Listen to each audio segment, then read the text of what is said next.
What up, Jippers? Our Play's back once again, and today we've got a very special episode because I am joined by Mac for a day on my home planet. How's it going, Mac?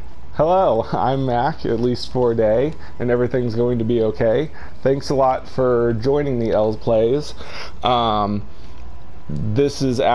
actually almost exactly 1 year out from the last time we did a video together. I just checked, and I interviewed you June 3rd of 2017, so we're just a bit past the 1 year mark. So this is kind of our annual meeting. Back then when I interviewed you, you were just under 2,000 subscribers, and I was under 1,000, and now I'm up to like 2,300 some, and you're up to 9,000. So it's been pretty crazy. Yeah, I predicted in that interview, I mentioned that you're really charismatic, and I thought that it seemed like your channel was really going to take off, and I think I was definitely right about that. You've really been a asset to the No Man's Sky community, showing how fun the game can be and always staying positive. And more recently, your Waking Titan videos have been really polished and well made. And you did a video that got really popular that was about, the title was like, Forget Everything You Know About No Man's Sky. And that's gotten like over 200,000 views. And so it's really great that you're getting the word out more about No Man's Sky and showing people how good it can be. Oh, that video now is like 427,000 or something. Oh man, I haven't looked at it. Like it's just completely crazy how that's kind of blown up. I'm so glad it was that video though. Out of like everything I've done, that was such a good video for it to be, because I think there were so many people that just had no idea how much better the game has got and how good it is now. Yeah, that's awesome.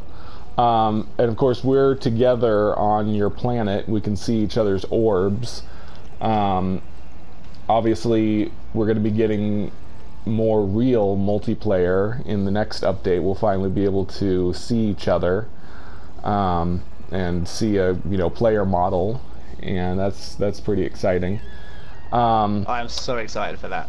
Yeah, cannot wait to that's going to be cool. Actually be able to like properly explore with friends and stuff. That's going to be so good. Yeah, because I've met like so many cool people through all of this as well. So yeah, it'd be good to actually be able to play with them. Yep. I'd like to talk a little bit about the No Man's Sky next update. Well, of course, we've both done videos on the Xbox pre-order picture with the exosuit and the, the other stuff's not too interesting. The multi-tool, which comes preloaded with the grenade launcher, and then the money, which is almost nothing. But I was kind of interested in the background of that picture, because you had said in your video that it didn't look very good to you, that you were hoping that it was just like an old screenshot, and that the terrain's going to be much more improved than that. But me, when I saw... Go ahead. Yeah, I was gonna say, like, to me, it just looks like exactly like the kind of stuff that we see now on a grassy plains type planet. Like they've just found a red grassy area with a couple of trees patched together. Well, and if you think like with the PS4 one as well, right? They were just given the renders for that pre-order bonus stuff. They don't normally get given in-game screenshots of video or anything. They just get the actual render of the items that they're going to be able to give away. So it'd be very unusual if they've been given in-game stuff early, and I think it would have leaked if they'd given that to GameStop by this point. Possibly, but I think that whole picture was just given to them by Hello Games, because I don't think Hello Games would have given just the pictures of the items and then expected GameStop to find a separate screenshot of the game to put under it.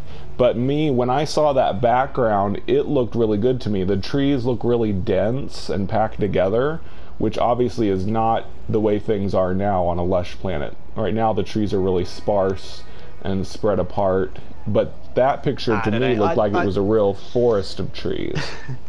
I think that's one of the places where we disagree, Matt, because a lot of the places that I find are kind of They are like mostly kind of like this planet that we're on now, like grassy, but then if you find a collection of trees, it's quite easy to find a really dense area, but it's normally just pretty small. So I think that's just what they. I personally think it's an Atlas Rises screenshot, but I guess we'll see soon enough. Yeah, possibly. But that brings me to the Sean Murray interview on Xbox Live. In that background, it was definitely way different. Behind Sean, you could see the it looked like game footage, and the trees were moving, and there was some kind of sentinel-like walker thing that appeared. And like by the ship there was like particles and little blades of grass that were like floating up past the like propeller of the ship that was spinning. Yeah. Which is definitely a very different particle effect than we have now. Do you think that that is new footage that they put back there? What do you think? No, so it's definitely not in-game footage now, so that, like, we definitely know that. I think it's old E3 footage that we've seen before, so I think it's the planet, I think it's called Siga.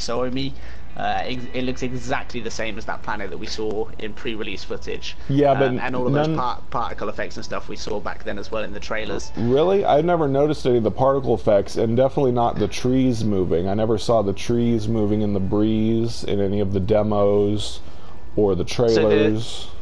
So the thing with the trees moving, in one of the pre-release footages on that same planet, that Siga planet, when the Sentinels walk, that's what makes the trees move. So I think that's what we were seeing there. And then the particle effects and stuff you can definitely see on the trailers. Do you know the main trailer with the huge Diplo? Mm-hmm. If you, like, right at the start of that trailer, it starts off just behind the ship and the engine's spinning and all of those particle effects are there in that trailer. So that's all stuff they had in their E3 build, which obviously had some scripted actions happening at the time. So I think that's what we were seeing back then. But then why do you think that they would choose to put that old footage there? Because I don't think I don't think Xbox would have had that footage on hand to use. Wouldn't it have been provided by Hello Games? Yeah, so I think Hello Games would have just pulled the old footage that they've used for trailers and B-roll before. I think the first time, I know like everybody wants to see Next now, like I really want to see it now, but I think the first time we'll actually see any Next gameplay is when we get the actual trailer, and I think that's kind of the same as always.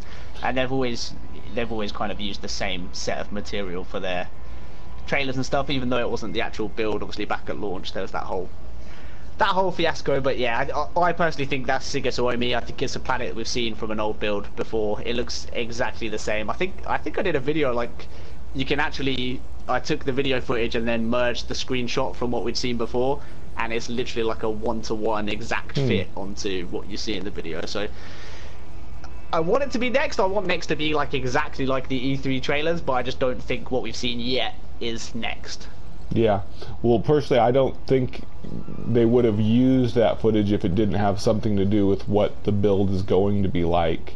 Like maybe they're showing us that old footage to kind of give us a clue that that is what it's going to be like in the next update. Yeah, maybe. So I like the kind of hope from everyone, right, is that Next is going to bring us much closer to that E3 trailer level type build. So maybe what we're going to see in Next is going to be very much like that, and hopefully that, like, fingers crossed, that'll be the case. But yeah, I don't know, I really hope that it is kind of that. I think that was kind of like one of my main hopes and predictions, I guess, like right back before we knew it was Next and we just heard about what is 1.5, was I really think we're going to get like a complete overhaul to procedural generation, planets, terrain, variation, and it's going to bring us a lot closer to that. I don't want to say I think it's going to be exactly like those trailers, but I definitely believe that they're going to be aiming for much closer to that sort of level of detail and stuff. So yeah, I think I've been whatever kind they of do will be good. I've been kind of grumpy and grouchy about it lately, I think. People who watch my live streams will know, because I've snapped at a few people when I've lost my patience, because all of the reveals that we've had so far weren't really things that I was too interested in. Obviously, it's great that we're going to get a character model, and there's some new type of ship thing and all that. Ringed planets is probably the only thing that really got me kind of excited, because that means they are making improvements to planets. But yeah. As one of my greatest fears was always that they were going to concentrate too much on multiplayer and not enough on the terrain and the plants and animals and all that stuff. So That's my biggest So, fear, is that there won't yeah. be a lot much of any change to all of that. So that's definitely something loads of people are worried about at the moment. I think if you kind of just take a step back, and obviously it's easy to panic when all you hear about is multiplayer, but so far the Atlas Rises update had so many things in it, and almost all of them were things we weren't teased beforehand with Waking Titan, and things that were just completely unexpected, like the full 30-hour story, like the complete visual overhaul, the graphics update and stuff. Loads of that stuff was stuff that we hadn't seen any hint of, we weren't teased about before, we didn't see it coming, and it was massive, and we've been told this is going to be the biggest one yet, so there's no way that it's going to be just multiplayer. I think we're going to get way more than that. And even in like the Xbox Wire article, like the press article that went out, and the actual text that's on the No Man's Sky website, I think at the moment, there's a bit in there that says, like, I think it says something along the lines of, there's a lot of things in next that we think is gonna surprise people, or something like that. And that's like after the whole thing is talking about the multiplayer stuff. So I think we know there's definitely gonna be more surprises, and I don't think anyone is kind of not expecting that, but I think it'll be the same as with Atlas Rises. We're just given a few tiny little teasers and hints about things with Waking Titan, and then when those patch notes drop and the trailer drops, it's going to be like, holy heck, we did not see any of this coming. And I think that's what it's going to be. And I think the reason they've chosen multiplayer is because it was something that people outside of the game now and outside of the community have focused on so hard as like a thing that was missing, or a thing that was supposed to be there. So I think they're focused on that really to sell it to the people that aren't already fans, the people that they're trying to bring in the Xbox community, and get people outside of our little bubble excited about it, because that's a feature that's going to sell a lot of people who were not already convinced.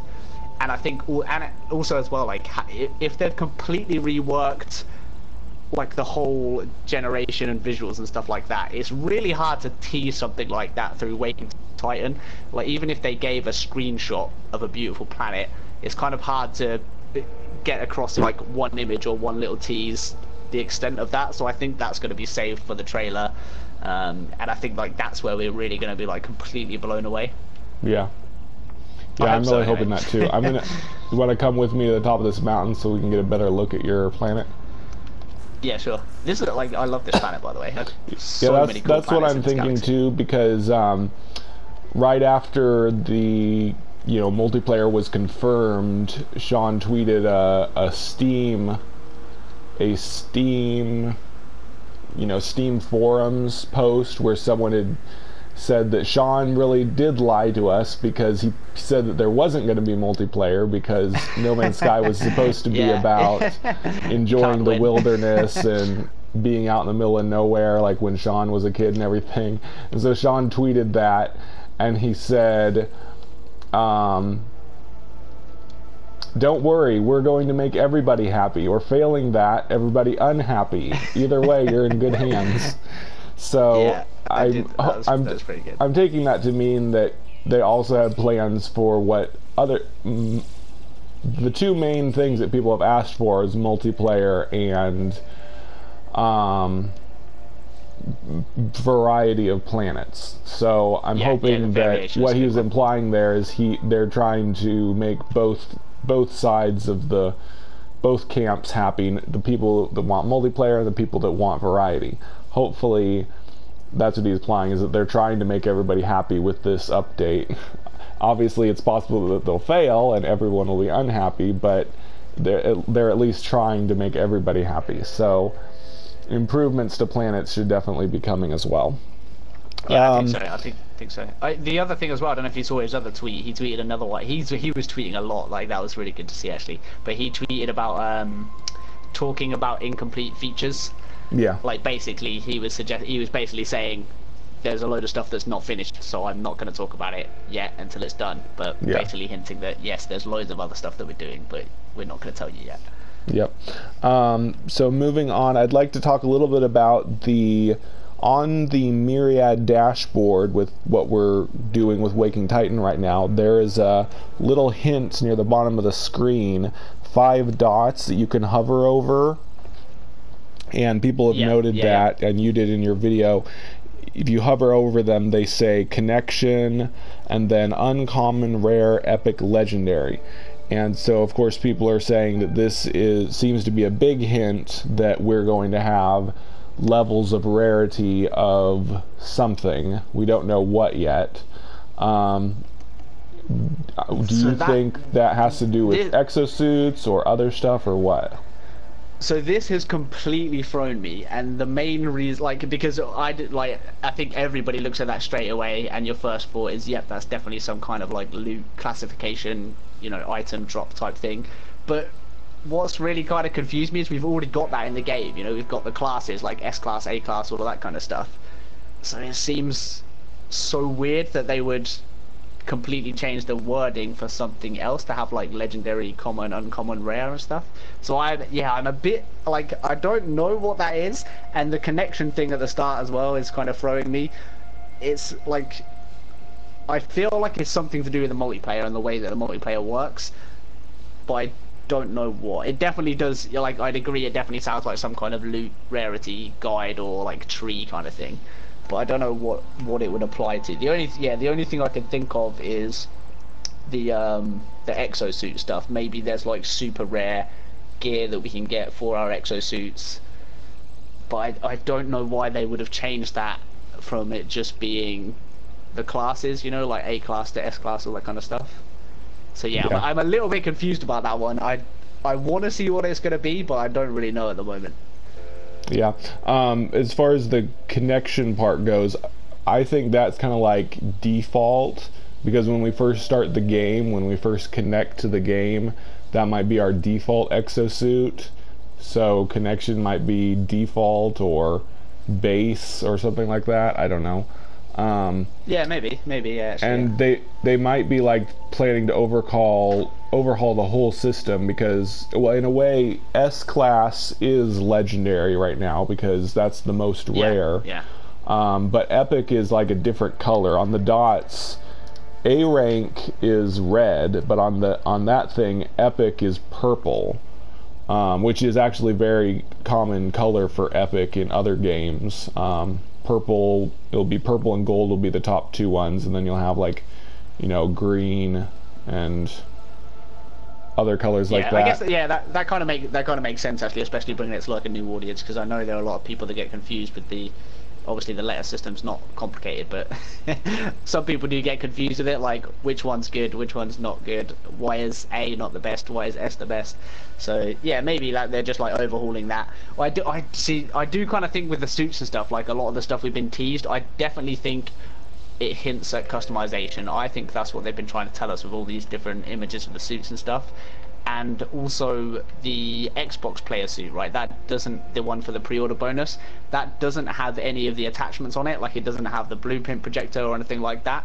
So I think we're gonna see like RPG light-ish type stuff there, where like when we get gear, when we get upgrades, they actually attach onto the suit and stuff, and we'll actually be able to see them. So I do kind of feel like they are moving in that kind of direction. So revamping like the loot class for the gear to line up with other games, that kind of makes sense, I guess. Yeah, they've overhauled they've overhauled the loot system several times. Like before, everything, you know, blueprints. I think, yeah, you were around back when blueprints were just free. You just pick up a blueprint. Yeah. And then they added the nanite thing, and then was it in Pathfinder that they added A rank, B rank, C rank, S class? Or was that not till Atlas Rises? I think so. Yeah, because I think it was Pathfinder, because that was the first. That was the first time I was around, like, as the update dropped. So I remember doing my little like video. I was working from home on a Friday, like when it came out. So I remember doing it. I think it was Pathfinder. Yeah. So I'm thinking they're probably going to overhaul the entire system. So there'll be uncommon, rare, epic, legendary multi-tools. All those of ships, all those of exosuits, all those of freighters. I mean, that's a possibility. That, I mean, it would be kind of weird if they had a separate system for exosuit with uncommon, rare, epic, legendary, but then multi-tool, ship, and freighter are all still the letter system. So I'm guessing that they're going to overhaul the entire system, the whole thing, in that way. Yeah. So I like my suspicion is, yeah, I definitely think they're going to be making like massive changes, and I think even with all the speculation, all the stuff that people are talking about, I still don't think we're going to come anywhere close to just how much of a change it's going to be. Yeah. So yeah, I can definitely see like things changing that much. Yeah, and the really exciting thing for me was when they talked about trade in the Xbox pre-order bonus, players being able to trade with each other. Trade with each other, yeah, that's gonna be so good. Because that's like, I really like. Yeah, sorry, go ahead. Go ahead.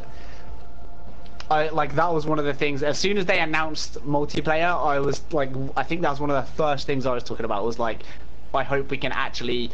Obviously, the big thing was like, I want to be able to walk on a planet with someone, and if I blow a hole in the ground, I want them to see it and all that kind of stuff. So we have like proper synchronous multiplayer. But I was talking about like it'd be really cool if they add stuff like trade, and we can actually trade with each other and like give each other stuff.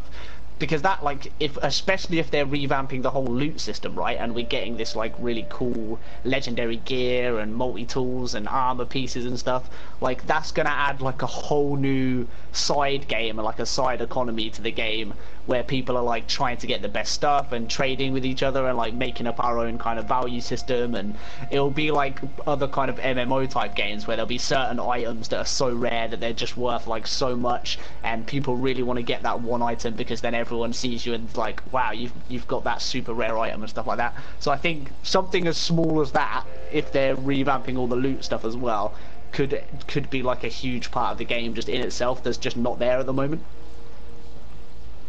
Yeah.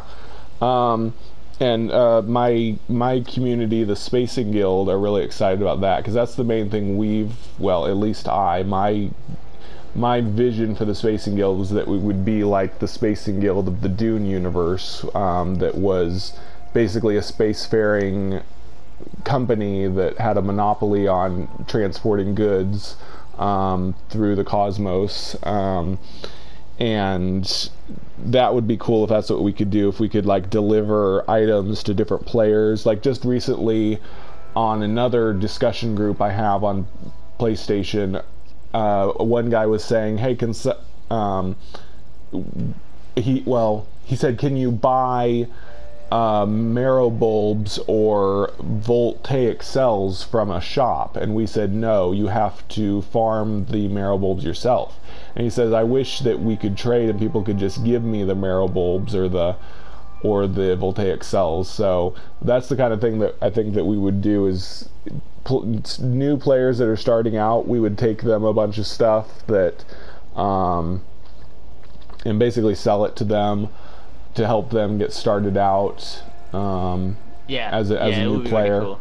That way, instead of preying on the weak, we would be helping new players, helping each other. Yeah. All the good stuff that can come with multiplayer, right? Yeah, that would be really cool. And I'd like to talk just a little bit about Waking Titan, how we think Waking Titan is going to end. We just got new evidence from the log 3022 that told about how Elizabeth died, and it kind of showed us that Emily was really upset when Elizabeth was killed. And so I'm thinking that Emily's probably going to get pretty scary near the end of Waking Titan, because she's going to, my guess is that she's basically going to destroy Ware, because in the first Waking Titan she took over all the websites, the Super Lumina, Echo, Multiverse, and all that. Yeah. And what I think is, once we save the Dreamers, she's like gonna like go full out just to destroy Ware completely. What do you think is gonna happen? So, I've got some ideas that most people disagree with on the whole Dreamers Waking Titan stuff. But the first thing is, I don't think we're going to save a single Dreamer. I don't see that happening. I think this is all going to go horribly wrong. We're messing with their minds. We're going to mess them up. Like, I just know that. I just feel like that's definitely not going to go well. So yeah, like, you've heard my theory about thinking the Dreamers are going to end up being the new NPC enemy race, right? Yep. Yeah, so like for anyone that hasn't heard that, basically I think a lot of people getting confused about the theory. I know that we're trying to rescue them. I know that they're currently just people that are testing out the way headsets or whatever have been trapped in there and it's gone wrong. But I think what that is like they're an early test run of people trying to enter the simulation that's eventually going to be us in No Man's Sky simulation. It's gone horribly wrong. I think we're now supposedly trying to rescue them by piecing back together their fragmented mind. But I think we're going to mess that up. I think we're going to do these challenges wrong. I think us messing with their minds when they're already tormented like this is just going to leave them like deranged and warped, and that's going to lead to them like becoming an antagonist or like an enemy in like trapped in the simulation. We're not going to be able to rescue them. Their mind's going to be warped even further, and that's why they'll end up being like ominous figures in the game that we have to fight against. So that's kind of my theory on that. With the Emily stuff as well, like, so I think I interpreted the log probably a little bit differently to you, because I know she was like saying it was sad that Elizabeth's gone and all that kind of stuff, but she was very focused on like, we need to keep going, we need to keep doing this, whereas technology is really important, we've got to just use them for what we need to get this to work. And I'm kind of like in two minds about trusting her right now. I don't know why, but something just feels off with Emily right now. I'm not sure, like, she could be working with Ware, but I don't think that's likely. I think she is just using them to get their technology and to use what they've got. But I also think she's not doing it for us at the same time. I feel like she's got her own ulterior motives, she's got her own purpose, and she doesn't care what happens to anybody. She just wants to achieve what she's trying to do, and I think in the end it's all going to go really badly. Yeah. I think you're right, she could end up destroying Ware, like once they're no longer useful to her and she's got everything she needs, she could be the one that ultimately then like takes over, and everyone else is just like left in the dust, like ruined and trapped in simulations and stuff like that. And it will be because of her, because like she definitely has some sort of singular purpose in mind, and this whole time we've never really properly known that. And I don't know, I'm just very skeptical of Emily right now. It's probably because Elizabeth died. Like so many things are going on, I'm all like paranoid and stuff now. But yeah, I don't know, things don't feel safe now that we've lost Elizabeth. I think there is a strong possibility that Emily will become dangerous. There's been a lot of foreshadowing in the conversations from what I've heard, especially the more recent conversations, like with Alexander, where Emily seems to get impatient or tries to do less than not really like kind of immoral way of getting information out of people, like doing things that would scare them, like using thunderstorms because she knows they're afraid of thunderstorms and that would trigger a memory. So it definitely does. Whoa, looks like we're joined by somebody else. Hey, BC Nubby, I know him. How's it going?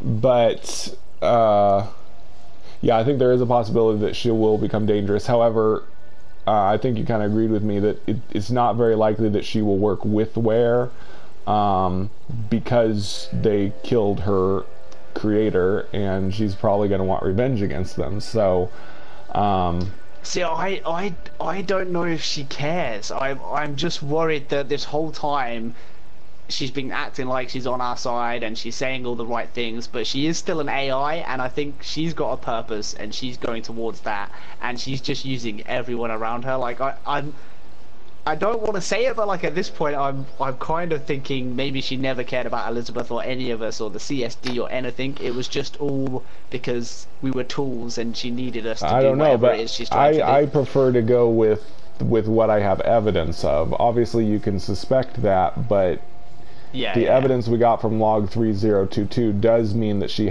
does have evidence that she had a very strong emotional response to Elizabeth's death. Well, and that she took it hard. It gives us evidence that she said that. We got no idea what she's actually feeling, right? Well, if Emily turns bad, I think it's a much more strong possibility that after the loss of Elizabeth, she becomes wounded and dangerous. But we'll just have to wait and see. As far as the Dreamers, what's going to happen to them, I don't think Allison Smith could get away with killing a little girl, because we know that Claire is a young girl. At the very least, I think Claire is going to get out, because Allison Smith know that killing off a little kid is never a popular thing to do. So at the very least, I think Claire is going to get out, and probably some other people as well. See, I think we're definitely gonna. You know, they mentioned like we might have to make some tough choices soon. Yeah. They were like, we're going to try to save all of them. I think but you might have to make some tough choices soon. I think we're going to be forced to kill off, or some of them are going to die soon. But I don't think all of them are going to die, because I think some of them are going to end up as these. Yeah, obviously, that's my speculation, which is a bit controversial at the moment. But I think some of them are going to end up not dying, but being beings that get trapped in the simulation and are really unhappy about it and kind of messed up about it. So that could definitely be. And the girl Claire, she's like the 14-year-old teenager, right? Yeah.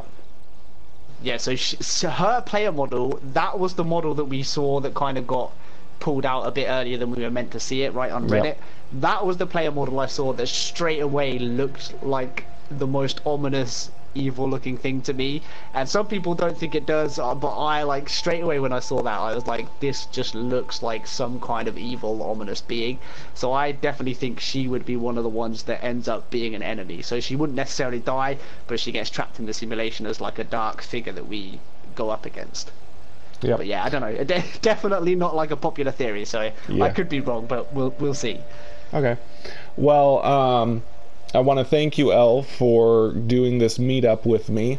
Like I said, it's our 1-year annual thing, since it's June of last year that we last did this, and hopefully once we get character models, we'll be meeting up again someday and we can see what each other looks like. Yeah, for sure. I'll look forward to that. That'll be really cool. We'll be year number 3, and it'll be like the best one so far. Yeah, it's pretty exciting for all of us right now. So, I have been Mac. Thank you for joining us for a day. And remember, everything's going to be okay. And Elle, do you want to do and peace together? Yeah, take care, guys. And peace. Peace.